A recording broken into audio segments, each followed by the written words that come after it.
శ్రీం గురుదత్త ఆత్మీయులందరికీ స్వాగతం. తంత్ర ప్రక్రియ అంటే తాంత్రిక ప్రక్రియ అంటే చెడు కదా గురువుగారు. ఈ మధ్య ఒక ఎడ్యుకేటెడ్ వేసినటువంటి ప్రశ్న ఇది. అంటే ఎవరి రంగంలో వారు గొప్పకోవచ్చు, సైన్స్ సోషల్ ఎవరి దాంట్లో వాళ్ళు ఉంటారు.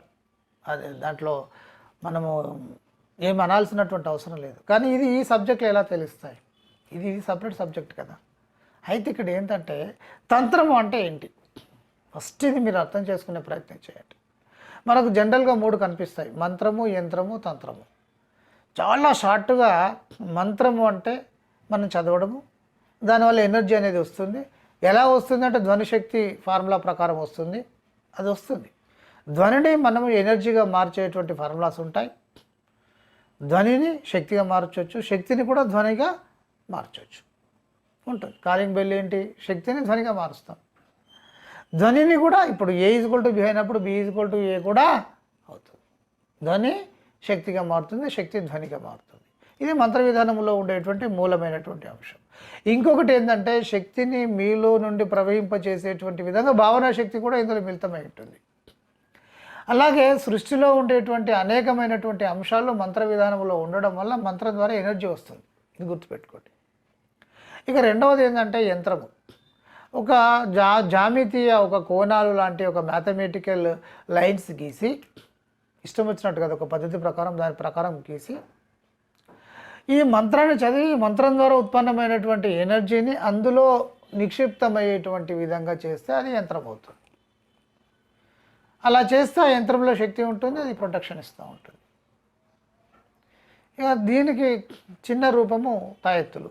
దాంట్లో కూడా చాలా అద్భుతంగా మనం పెట్టవచ్చు, అదొక విధానం. అయితే మరి తంత్రం అంటే ఏంటి? తంత్రం అంటే టెక్నిక్లతోని ఆ సమస్యను నిర్మూలన చేసుకుంటూ వెళ్ళడం. మంత్రం ఒక పద్ధతి, యంత్రం ఒక పద్ధతి, తంత్రము అనేటువంటిది ఒక పద్ధతి. తంత్రము అంటే ఒక ప్రక్రియ, తంత్రము అంటే ఒక టెక్నిక్, అంతకుమించి ఇంకేం లేదు. ఒక సమస్య నిర్మూలన కావాలి అని అనుకున్నప్పుడు ఆ సమస్యకు అగెనిస్ట్గా ఉండేటువంటి ఎనర్జీ కలిగినటువంటి ఒక చెట్టు యొక్క వేరు, ఆకు, లేకపోతే కాండము, ఏదో దానికి సంబంధించింది తీసేసుకొని అవసరమైతే సహజ సిద్ధంగా ఇక్కడ యంత్రాన్ని మనం జామితీయంగా గీయాలి. అది అవసరం లేకుండా స్వతసిద్ధంగా అందులోకి వెళ్ళేటువంటి విధానం ఉంటుంది. సో ఆ విధంగా ప్రతిదానికి మళ్ళీ మంత్రం అవసరం అవుతుంది. సో ఇది చదివితే అందులో స్వతసిద్ధంగా ఉండేటువంటి ఈ కోణాలలో ఎనర్జీ అనేది ఫుల్ఫిల్ అవుతుంది. హతజోడ్లు కావచ్చు, చాలా మూలికలు, అద్భుతమైనటువంటి మూలికలు ఉంటాయి. ఇంద్రజాలం కావచ్చు, మహేంద్రజాలం, ఇవన్నీ మూలికలకు సంబంధించినటువంటి అంశాలు ఎన్నో ఉంటాయి. అవి ఏంటంటే స్వతసిద్ధంగా ఆ శక్తిని కలిగి ఉంటాయి.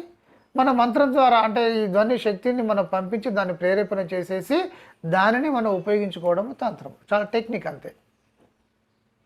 ఇలా చెట్లు అవన్నీ తీసేసుకొచ్చి ఆ సందర్భంలో ఇస్తే అసలు ఈ యంత్రంలో దార పోయడం ఇదంతా ఉండదు. చాలా టెక్నిక్. ఏదైనా ఒకటి చెడు ఇబ్బంది అవుతుంది అంటే ఒక తాయెత్తులో ఏదో పెట్టేసేసి దానికి సంబంధించింది పెట్టేసేసి ఇస్తే అది కొంతకాలం ప్రొటెక్ట్ చేస్తుంది. తంత్రం అనేటువంటిది ఎప్పుడు కూడా గుర్తుపెట్టుకోండి, అది తాత్కాలికమైనటువంటిది. కొంతకాలం మాత్రమే మీకు ప్రొటెక్షన్ ఇవ్వబడుతుంది.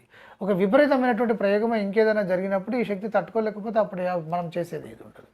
బట్ తంత్రము అంటే టెక్నిక్ల ద్వారా సమస్యలను సాల్వ్ చేసేటువంటి ఒకనొక సులభమైనటువంటి ప్రక్రియ. తాంత్రిక ప్రయోగాలు అన్నప్పుడు ప్రయోగాలలో కూడా మంచివి ఉంటాయి, చెడు ఉంటాయి. ఒక పని కావట్లేదు, బాగా ఆటంకాలు వస్తున్నాయి. ఆ పనిని ఈ తాంత్రికమైనటువంటి విధానాన్ని అనుసరించి ఈ ఆటంకాలను తొలగించేటువంటి విధానం తాంత్రిక ప్రక్రియ. అలా చేయొచ్చు.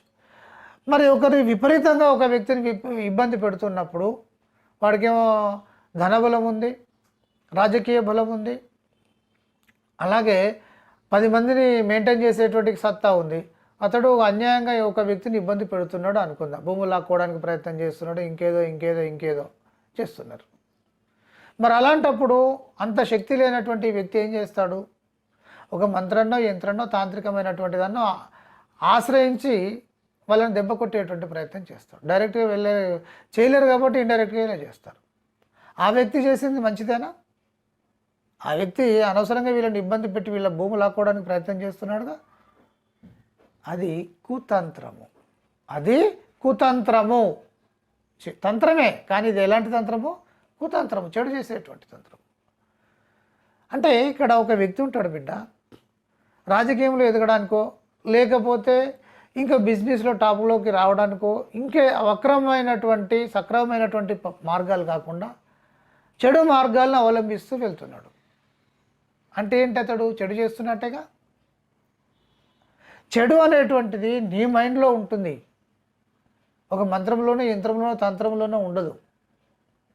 నీవు వాటిని దేనికి ఉపయోగిస్తున్నావు అనేటువంటి దాని ప్రకారం అది జరుగుతూ ఉంటుంది. తాంత్రికము అంటే చెడు ప్రయోగాలు కాదు బిడ్డ. తాంత్రికము అంటే ప్రయోగ విధానాలు అవి. ఆ వ్యక్తి దాన్ని చెడుకు ఉపయోగించుకోవాలనుకుంటే చెడు చేస్తాడు, మంచికి ఉపయోగించుకోవాలంటే మంచి చేస్తాడు. ఒక వ్యక్తి అన్యాయంగా ఒక వ్యక్తిని కొడుతున్నాడు అంటే అది చెడుకు ఉపయోగిస్తున్నట్టుగా.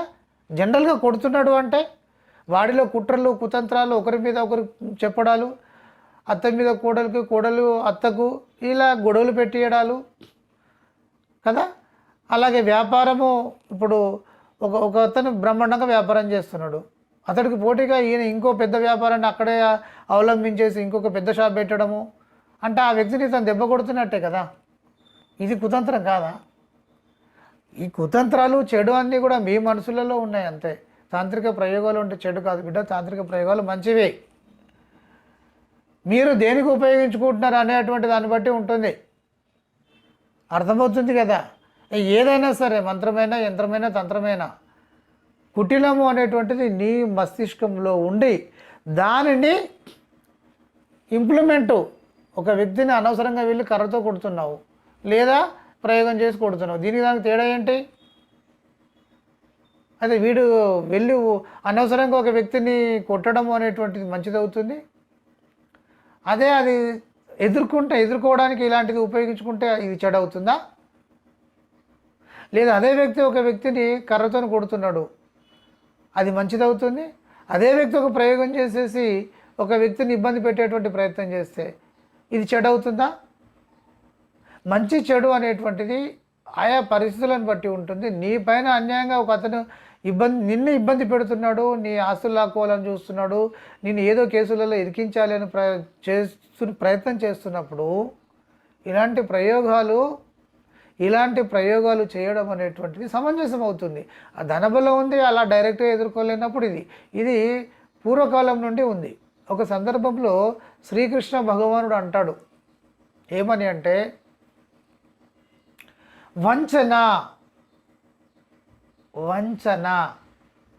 వంచన చేయడము ధర్మం కోసమైతే అది ధర్మమే అవుతుంది, వంచన కూడా ధర్మమే అవుతుంది. వంచన ఎప్పుడు ధర్మం అవుతుంది? వంచన చేయడము అది ధర్మం కోసమే అయితే, ఒక వ్యక్తి అనవసరంగా ఇంకొక వ్యక్తిని కొడుతున్నాడు లేదా ఇబ్బంది పెట్టడానికి ప్రయత్నం చేస్తున్నాడు, విపరీతంగా ఇబ్బంది పెడుతున్నాడు.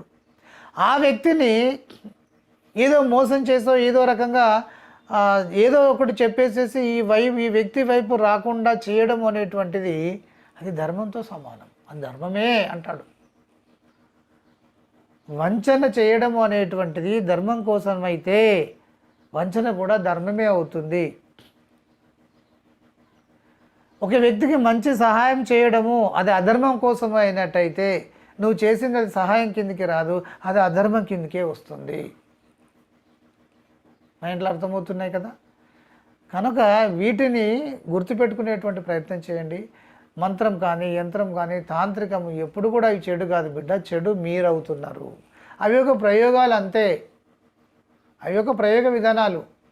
నువ్వు అక్కడికి వెళ్ళి కత్తితోని పొడుస్తున్నావు లేదా కట్టె పట్టుకొని కొడుతున్నావు, ఇక్కడ మంత్ర విధానం ద్వారా వాళ్ళని అడ్డుకునేటువంటి ప్రయత్నం చేస్తున్నాం, అంతకుమించి ఇంకేం లేదు.